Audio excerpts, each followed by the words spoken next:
K Surendran BJP. സംസ്ഥാന അധ്യക്ഷൻ മാധ്യമങ്ങളെ കാണുന്നു തത്സമയം. വി.ഡി. സതീശന് ധാർമ്മികതയുടെ ഒരു അംശമെങ്കിലും അദ്ദേഹത്തിനുണ്ടെങ്കിൽ PFIയുടെ വോട്ട് വേണ്ട എന്ന് അദ്ദേഹം പറയണമായിരുന്നു. നിരോധിത ഭീകരവാദ സംഘടനയായ പോപ്പുലർ ഫ്രണ്ടിൻ്റെ രാഷ്ട്രീയ പാർട്ടിയുടെ വോട്ട് തങ്ങൾക്ക് വേണ്ട എന്ന് പരസ്യമായ നിലപാട് സ്വീകരിക്കാൻ വി.ഡി. സതീശൻ തയ്യാറാവുമോ? ഗ്രീൻ ആർമി എന്തിനാണ് ഇവിടെ ഉണ്ടാക്കിയതെന്നുള്ളതിനെ സംബന്ധിച്ച് വിശദീകരണം നൽകാൻ വി.ഡി. സതീശൻ തയ്യാറാവുമോ? ഇപ്പോൾ പോപ്പുലർ ഫ്രണ്ടിൻ്റെ രാഷ്ട്രീയ പാർട്ടി അടിച്ചിറക്കുന്ന നോട്ടീസിൻ്റെ പിതൃത്വം തങ്ങളല്ല ഇത് അടിച്ചിറക്കിയിരിക്കുന്നത്. പിന്നെ ആരാണ് ഈ ആരാധനാലയങ്ങളിലും മുസ്ലിം സഹോദരന്മാരുടെ വീടുകളിലും ചെന്ന് ഈ പ്രചാരണം നടത്തുന്നത്? ഈ തെരഞ്ഞെടുപ്പിൽ പോപ്പുലർ ഫ്രണ്ടിന് എന്താണ് കാര്യം? പോപ്പുലർ ഫ്രണ്ടും ജമാഅത്തെ ഇസ്ലാമിയും പരസ്യമായി UDFന് പിന്തുണ പ്രഖ്യാപിച്ചിരിക്കുകയാണ്. കേരളത്തിൽ സമീപകാലത്തൊന്നും ഇത്രയും പരസ്യമായൊരു ബാന്ധവം നേരിട്ട് കോൺഗ്രസിൻ്റെ ഓഫീസ് മുഴുവൻ പോപ്പുലർ ഫ്രണ്ടിൻ്റെ നേതാക്കളെ നിറഞ്ഞിരിക്കുകയാണ്. സ്ഥാനാർത്ഥിയോടൊപ്പം, സതീശനോടൊപ്പം, കോൺഗ്രസിൻ്റെ വാർ റൂമിലും ഗോദയിലും PFIക്കാരാണ് നിറഞ്ഞിരിക്കുന്നത്. കഴിഞ്ഞ തെരഞ്ഞെടുപ്പിൽ കാണിച്ച അതേ വർഗീയ തന്ത്രമാണ് UDF ഈ തെരഞ്ഞെടുപ്പിൽ കാണിക്കുന്നത്. അവരോട് മത്സരിക്കുകയാണ് LDF. അവർ അബ്ദുൽ നാസർ മദനിയുടെ പാർട്ടിയെ കൂട്ടുപിടിച്ചാണ് ഈ തെരഞ്ഞെടുപ്പിൽ മത്സരിക്കുന്നത്. പാലക്കാട് വോട്ടർമാർ അവരുടെ സ്വത്വബോധം മറക്കില്ല എന്ന് ഞങ്ങൾക്കറിയാം. ഈ ഭീകരവാദ ശക്തികളുമായി കൂട്ടുചേർന്ന് തെരഞ്ഞെടുപ്പിൽ മത്സരിക്കുന്നവരെ ഈ തെരഞ്ഞെടുപ്പിൽ ജനം വലിച്ചെറിയുമെന്നുള്ള കാര്യത്തിൽ സംശയമില്ല. UDFും LDFും സാമുദായിക ധ്രുവീകരണം ഉണ്ടാക്കി വോട്ട് ബാങ്ക് താല്പര്യത്തിന് വേണ്ടിയിട്ട് ശ്രമിച്ചുകൊണ്ടിരിക്കുന്ന ഒരു തെരഞ്ഞെടുപ്പാണിത്. ഇത് ശരിയായ നിലയിൽ ചർച്ച ചെയ്യണമെന്നാണ് ഞങ്ങൾ ആഗ്രഹിക്കുന്നത്. ഓരോ വിഷയങ്ങളിലും ഈ താല്പര്യമാണുള്ളത്. വഖഫ് ബോർഡിൻ്റെ പുതിയ അധിനിവേശങ്ങൾ വി.ഡി. സതീശനും പിണറായി വിജയനും കാണുന്നേയില്ല. മുനമ്പത്ത് നിന്ന് ചെല്ലാനത്തേക്കും, അവിടെ നിന്ന് ചാവക്കാടേക്കും, അവിടെ നിന്ന് മാനന്തവാടിയിലേക്കും, പിന്നീട് കൽപ്പാത്തിയിലേക്കും, ധോണിയിലേക്കും നൂറണിയിലേക്കുമെല്ലാം ഈ അധിനിവേശം വ്യാപിക്കുകയാണ്. ന്യൂനപക്ഷ ക്ഷേമ മന്ത്രി പറയുന്നത് വഖഫ് ബോർഡിൻ്റെ അവകാശവാദം പിൻവലിക്കാൻ തയ്യാറില്ല എന്നുള്ളതാണ്. അപ്പോൾ ഈ വിഷയത്തിൽ പ്രത്യേക താല്പര്യമാണ് UDFനും LDFനും ഉള്ളത്. കുടിയൊഴിപ്പിക്കപ്പെടുന്നവരുടെ കൂടെ നിൽക്കാൻ കോൺഗ്രസും CPMും തയ്യാറാവുന്നില്ല. മുസ്ലിം ലീഗ് സാധാരണ നിലയിൽ ഒരു മിതവാദപരമായ പ്രചരണമാണ് എപ്പോഴും നടത്താറുള്ളത്. അത് പോരാ എന്ന് മനസ്സിലാക്കിയിട്ടാണ് വി.ഡി. സതീശൻ അതിതീവ്ര വർഗീയ സംഘടനകളുമായി, ഭീകരവാദ സംഘടനകളുമായി കൂട്ടുചേരുന്നത്. പാലക്കാട് അത് വളരെ വ്യക്തമാണ്. മുസ്ലിം ലീഗിൻ്റെ പല നേതാക്കളും അവരുടെ വിഷലിപ്തമായ പ്രചാരണം നടത്തുന്നില്ല എന്നുള്ളതുകൊണ്ട് അവരെ പിൻനിരയിലേക്കാക്കി പോപ്പുലർ ഫ്രണ്ടിനെയും SDPIയെയും മുന്നിൽ നിർത്തുകയാണ് വി.ഡി. സതീശൻ. വലിയ രാജ്യദ്രോഹമാണ് വി.ഡി. സതീശൻ ചെയ്യുന്നത്. 4 വോട്ടിന് വേണ്ടി രാജ്യത്തെ ഒറ്റുകൊടുക്കുന്നവരുമായിട്ടാണ് വി.ഡി. സതീശൻ കൂട്ടുകൂടുന്നത്. പോപ്പുലർ ഫ്രണ്ടിൻ്റെ നിരോധനത്തിന് കാരണമായ ശ്രീനിവാസൻ കൊലക്കേസിലെ പ്രതികളെ, അവരുടെ കുടുംബാംഗങ്ങളെ എന്തിന് സന്ദർശിച്ചു എന്നുള്ള ചോദ്യത്തിന് അദ്ദേഹം മറുപടിയേ പറയുന്നില്ല. ചോദിക്കുന്ന മാധ്യമപ്രവർത്തകരോട് അദ്ദേഹം ചൂടാവുകയാണ്.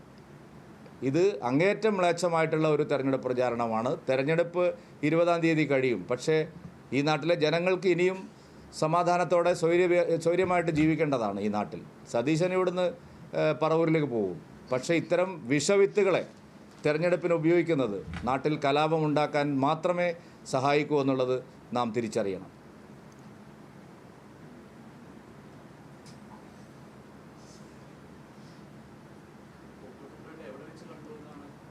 സതീശൻ എന്താ പറയാത്ത? കണ്ടില്ലെന്ന് പറഞ്ഞില്ലല്ലോ. പറഞ്ഞോ? സതീശൻ എവിടെയും പറഞ്ഞിട്ടില്ല. PFIയുടെ രാഷ്ട്രീയ പാർട്ടിയാണല്ലോ SDPI. അവരുടെ നോട്ടീസ് നിങ്ങൾ കണ്ടില്ലേ? അതാരാണ് ഇറക്കുന്നത് എല്ലാവർക്കും അറിയില്ല. പരസ്യ പിന്തുണ ഒരു സംഘടന പ്രഖ്യാപിച്ചിട്ട് അതിനോടൊരു നിലപാട് പറയണ്ടേ? പരസ്യമായ പിന്തുണ SDPI UDFിൻ്റെ മുന്നണിയിലുള്ള പാർട്ടിയല്ലല്ലോ. SDPI ആണോ? SDPI UDFിൽ എടുത്തിട്ടുണ്ടോ? ഞങ്ങൾ ചോദിക്കുന്ന ചോദ്യം, SDPI എന്ന് പറയുന്ന രാഷ്ട്രീയ പാർട്ടി PFIയുടെ പൊളിറ്റിക്കൽ മുഖമായിട്ടുള്ള SDPI UDFിൻ്റെ മുന്നണിയിലുള്ള പാർട്ടിയാണോ? പുതിയ ആളുകളെ എടുത്തിട്ടുണ്ടോ? പലതവണ പറഞ്ഞതാണ്, കഴിഞ്ഞ ലോക്സഭാ തെരഞ്ഞെടുപ്പിൽ പറഞ്ഞിരുന്നതാണെന്നൊരു മറുപടിയാണ് സതീശൻ. അതല്ലേ വസ്തുതകളോട് അദ്ദേഹം പ്രതികരിക്കുന്നില്ലെന്ന് ഞാൻ പറഞ്ഞത്. അദ്ദേഹം ഒഴിഞ്ഞു മാറുകയാണ്. മാധ്യമങ്ങളും അതിൽ വലിയ താല്പര്യം കാണിക്കുന്നില്ല. വി ഡി സതീശനെ നിങ്ങൾ തടഞ്ഞു നിർത്തി ചോദിക്കണം. SDPI പിന്തുണച്ചിട്ട് എന്ത് നിലപാടാണ് നിങ്ങൾ പറയുന്നത്? SDPI UDFിൻ്റെ മുന്നണിയിലുള്ള കക്ഷിയാണോ?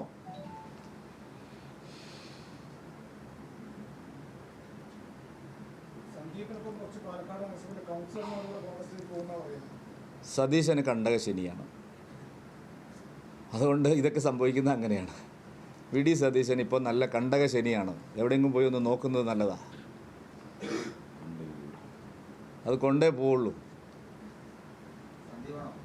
അല്ല, ഞാൻ പറഞ്ഞല്ലോ, വി ഡി സതീശന് അവസാന ലാപ്പിൽ ചെയ്തത് എന്ത് സംഭവിക്കും എന്നുള്ളത് നമുക്ക് തെരഞ്ഞെടുപ്പ് കഴിയുമ്പോൾ വിശകലനം ചെയ്യാം. അങ്ങനെ സ്വപ്നങ്ങൾ കാണാൻ ആർക്കും അവകാശമില്ല. അതിന് ടാക്സ് ഒന്നും അടയ്ക്കേണ്ട ആവശ്യമില്ലല്ലോ. സ്വപ്നം കാണാൻ എന്തിനാണ് നികുതി അടയ്ക്കുന്നത്?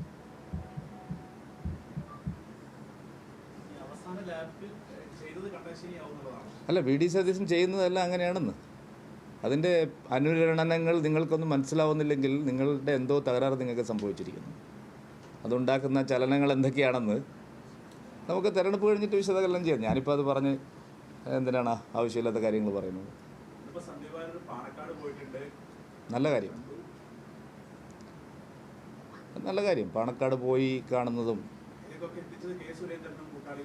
അതെ അതെ, ഞാൻ കാരണമാണ് പാണക്കാട് പോയത്. ഏത് വഴിയാണ് തിരിച്ചു വരുന്നത്? ചാവക്കാട് വഴിയാണ്.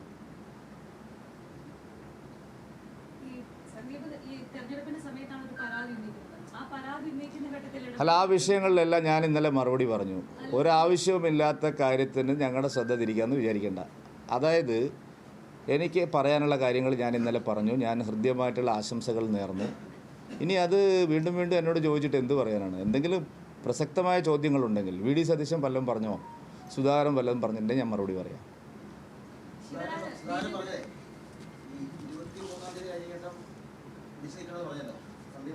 അതെ, അല്ല, അത് ഞാൻ ആ സന്ദീപിൻ്റെ ചോദ്യം ഇനി അതിൽ ആവശ്യമില്ല. നിങ്ങൾ എന്ത് അപ്പം ഞാൻ പറഞ്ഞല്ലേ, അപ്രസക്തമായ കാര്യങ്ങളാണ്.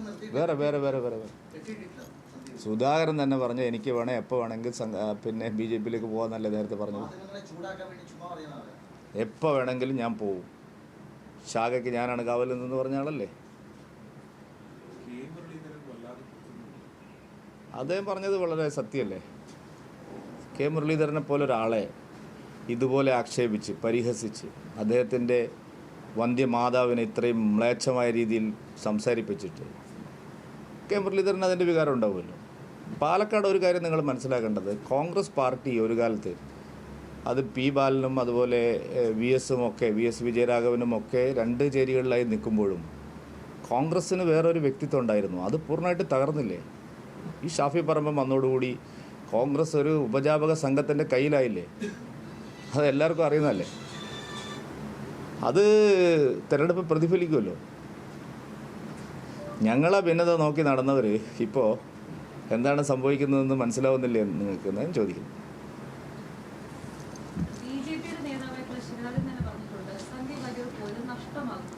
ശിവരാജനെ കുത്തിയിളക്കാൻ ഇന്നൊരാൾ പോയിരുന്നു. പാവം, നിരാശയായിപ്പോയി. ശിവരാജനെ പ്രതിപക്ഷ നേതാവ് വി ഡി സതീശനെതിരെ അതിരൂക്ഷമായ വിമർശനം. നിരോധിത ഭീകരവാദ സംഘടനയുമായി വി ഡി സതീശന് ബന്ധം. ഒരു മറുപടിയും സതീശൻ നൽകുന്നില്ല. കൽപ്പാത്തിയിൽ നിന്ന് സതീശൻ പോയത് കൊലപാതക കേസ് പ്രതികളുടെ ബന്ധുക്കളെ കാണാനാണ്.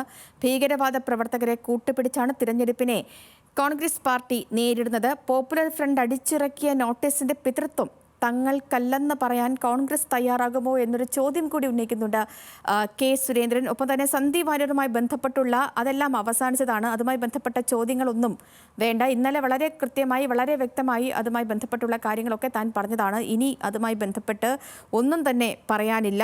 പാണക്കാട് സന്ദീപ് എത്തിയത് വളരെ നല്ല കാര്യമെന്നും ഒരു പരിഹാസ രൂപേണ കെ സുരേന്ദ്രൻ പറഞ്ഞു. ഇന്ന് കെ സുരേന്ദ്രൻ പ്രധാനമായും ഫോക്കസ് ചെയ്തത് വി ഡി സതീശനെയായിരുന്നു. വി ഡി സതീശന് കണ്ടകശനി, വി ഡി സതീശൻ അതൊക്കെ കൊണ്ടേ പോവുകയുള്ളൂ. അങ്ങനെ ആരോപണങ്ങൾ, വി ഡി സതീശനെതിരെ ആരോപണങ്ങൾ ഉന്നയിക്കുകയായിരുന്നു BJP സംസ്ഥാന അധ്യക്ഷൻ കെ സുരേന്ദ്രൻ. അതിൻ്റെ തത്സമയ സംരക്ഷണമാണ് നമ്മൾ കണ്ടത്.